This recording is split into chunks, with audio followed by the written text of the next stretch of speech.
have to make sense of it.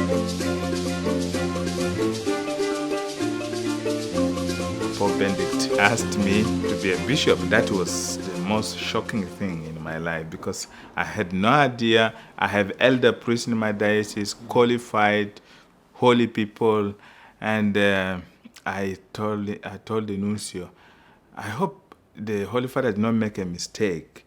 My names are Edward Hiiboro Kassala. Maybe there should be a mistake in placing the name. He laughed. He said, "No, we don't make a mistake like that. The Holy Father has actually chosen you to do this job." And I said, "Then I'm not fit. I'm young, and I'm still trying to make sense of my ministry." And he said, "Well, yeah, the Lord has asked you. He will help you, and the people of God will help you." So that's how my story ended up. Then I'm a bishop now for about 5 years. On the 9th of July, we thought with that declaration of independence, South Sudan is going to have running water, good hospitals, good roads, good schools for our children. Life will be great because we thought as other countries that are independent, they have those things. It's now about 2 years, and I think the calculation is wrong. We are still as it was. We are still being faced with those challenges, of trying to put roads for our people, to provide water, to provide education, health services. This is still a big challenge. It is terrible that a population of 1 million without a proper hospital and no facilities, even simple machine for X-ray is not there. Unbelievable. I think an American will not understand that 1 million of people with no machine for X-ray and other essential medical apparatus. Recently, when I was coming, a woman had twins and all died on the spot. And when we asked, the reason was simply there was no proper care. The midwives didn't know how to handle the situation, and the center itself was not well equipped. And this is not the only story. It happens every day in the villages. So the number of children we lose is so high. And I have to say this sadly. In my place, one medical doctor is there to stand up to over 200,000 people. People are dying of simple things. We still have a heavy malaria in the area, waterborne diseases, the kind of water people drink. That provides them again with a lot of disease. And the water looks, you can't even drink as you see, but people drink them because you have no choice. HIV and AIDS has come also in the midst of all this, and health issue is very, very difficult. Nearly 98% of people do not know how to read and write. Now, to make a change in a country like Sudan, education must be central. And so you find in all those villages, we have to open schools. And for example, that school in Yambia, which we call St. Mary Primary School, it's one of the best schools in Western Equatoria. Even now, they had examination. It was the number one of the community. And most of our schools are under trees. The infrastructure is completely poor.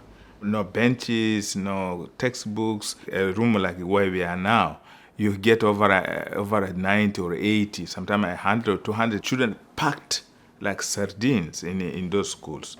And it makes the learning environment very difficult. I just mentioned to you early on, one medical doctor for 200,000 people. Why we don't have medical doctors? Simply because there are no schools that offer science, mathematics, and those courses that can help to provide students for medicine. And so we decided to open a school focusing on science. But we haven't yet got anybody to support us to provide definitely a school like for science. You need to strengthen the teachers. You need to have the lab for experiment. You need to have the textbooks, the computers to provide proper learning so that you can get a good number of students who can qualify for the School of Medicine. But this is not that. But I'm trying to solve the question. Answering the question why we have no medical doctors. And that's why we began the school. And in fact, I appeal to people to find support to get that school run. We have a huge program for young people to engage them. Majority of them never went to school. These many years of war, they are grown up without learning. So we are trying to provide a technical school, provide carpentry, building, electricity, welding, so that becomes a job you earn as you live. So again, this is also a challenge, how to get the machineries and how to get the support to have these schools provided, because we see it as a cause for stability. When you have too many young people idle, be ready for gangs, be ready for a lot of problems. And we have similar one for girls, just focusing on the girls because we know how important it is to have women learned, educated, because they are the mothers of the society. The position of women for a very long time has not been smooth as it in the other parts of the world, particularly their rights to properties, their involvement in the decision making and the direction for community and for people. So they are not usually consulted. And also in terms of properties, they don't own the land. At funerals, when maybe the husband dies, so the woman is sent out of the family with nothing. And so we have seen that's it's not a good thing. So we are working, changing people's attitude towards this. And because, in my place, one educated woman is a mother to thousands of people.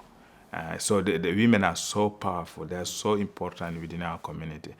So we are helping men and even the cultural attitude towards women to promote their presence. In my diocese now, we have so many women, we involve them in administration of work, and which is something very encouraging. So I got 4 young women. We send them to Uganda to learn how to mend and making small clothes for their children. So we have a group of women who come to learn from them, even to make beddings and so on. They come and learn and go back. And now those women are able to have some income to their families. Many women now are able to get money and buy paracetamol for their children when they are sick, and maybe a piece of soap to wash their clothes. And this is a blessing. My land is very fertile, and we encourage people to grow food. We encourage them to have a small farming, and from it they are able to eat and they can sell. We open a center for training extension workers to organize the way they grow their food stuff, not in a primitive way. We need investment in the whole area of agriculture because that brings quick transformation in the life of the people. The notion on work, the notion on doing things by ourselves is close to my heart, and that's what is happening in my diocese.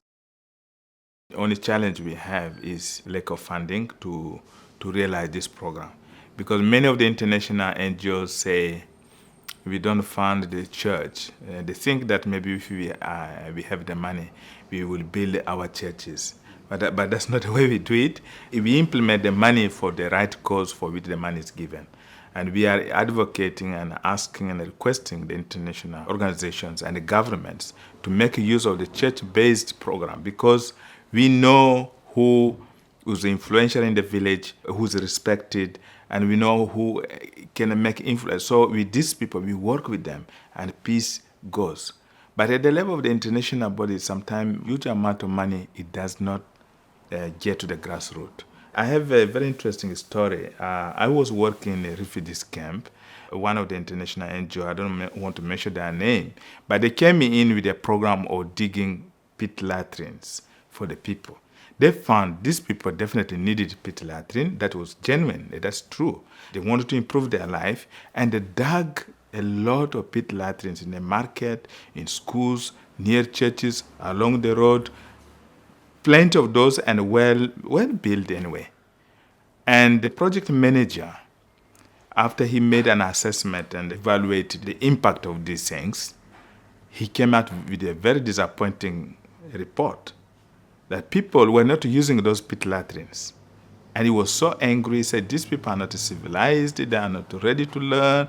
We have provided for them pit latrines. They don't want to use them. So it is waste of money in this place. And I was in the meeting where this project manager was giving his report. One elder got up and said, well, sir, you are right. We thank you for the work you have done. But one thing you have missed, I want to help you to know, is that our community, pit latrines are not in the public. They are always behind houses, in private and hidden places. 2, they are not shared together, where we don't go to the same pit latrine where the mother-in-laws go, because they are women of respect of the family. You don't share the same place with these people. Their place is made separate, and then children have a different one than the elders. So these things are not put together. But you had to put it together so no one could feel going there, because we don't want to be seen. And that's how it has not worked. And the man was shocked to hear this. Simply because he didn't consult the community, the project failed. Our secret is we work together with the community. And I want to encourage the international NGOs to get in touch with the church and also the local NGOs to see how they can provide a solution. And they have to learn to trust. The issue of transparency and accountability. If we don't work with these people, they will never learn. And we always have a prejudice. They don't know how to keep money. They don't know how to report. But how do you make them to be able to report? Until you engage them, work with them, and give them the framework, then they can be able to provide a good report. In my diocese, I have a good financial system. We have auditing, and we have a financial report at the end of the year. And then monthly, there are those continual reports on the way we use funding and whatever we get from our partners. And I cannot be the only example. There are many people in the area who do it. The level of engagement of the church in regard to stability is very high. Our government recognizes this. They know it. Especially when they are in a problem, they always turn to the church. Please, can you come and help us? And we have this problem here. And so I think in general, we are the civil society, even other faith, even people who do not believe in God, they are part and parcel of the program that we carry out. In our schools, we don't say this school is only for Catholics. No, everybody is being respected and cared for.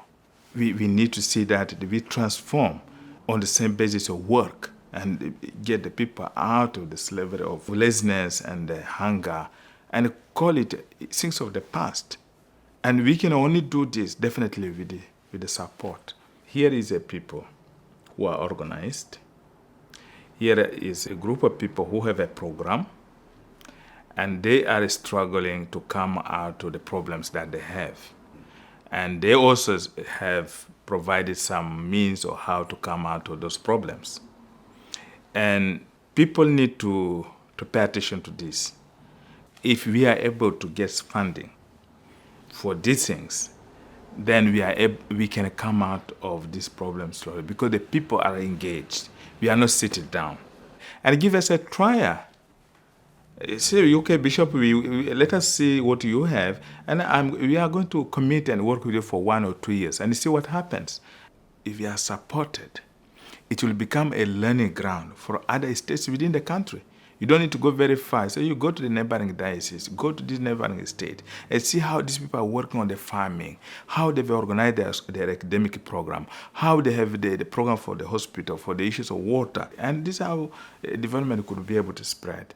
I knew a man when I was a student in Rome, and he's an American. This man didn't know me, but he, through some guidance, was helped to sponsor me when I was doing my doctorate. He didn't know to whom he was sending the dollars, but he believed there was a human being there who needed that money.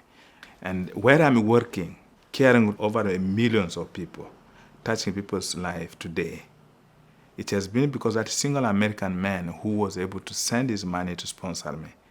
It means his money has been multiplied over and will continue to be.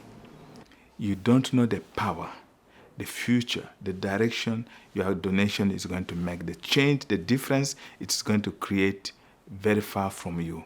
And you will live forever in the people that you serve in the work you do.